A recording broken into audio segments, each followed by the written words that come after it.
Nous continuons avec la négation du futur au pluriel cette fois-ci. Donc, je vais toujours utiliser la particule len suivie du verbe conjugué au subjonctif. Pour former le subjonctif du masculin pluriel, je vais utiliser la forme de l'inaccompli, c'est-à-dire du présent, comme vous le savez si bien le faire maintenant. Et nous allons remplacer en revanche la terminaison, c'est-à-dire le suffixe. Nous allons le modifier. Alors, le masculin pluriel en arabe, c'est avec antum à la deuxième personne du masculin pluriel. Par exemple, antum tanjahoun ou tanjahouna.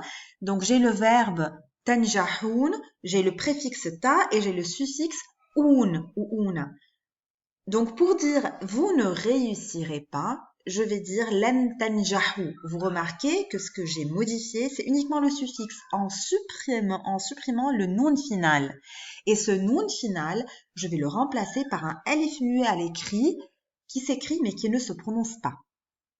À la troisième personne du masculin pluriel, avec hum yanjahoun, ils réussissent.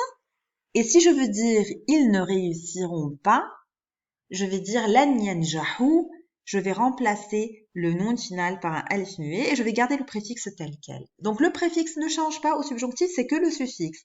Et au masculin pluriel, la modification consiste à remplacer le nom final par un alif muet, c'est-à-dire qui s'écrit mais qui ne se prononce pas. Lan yataraja'u al-an, hum yataraja'un, ils se rétractent.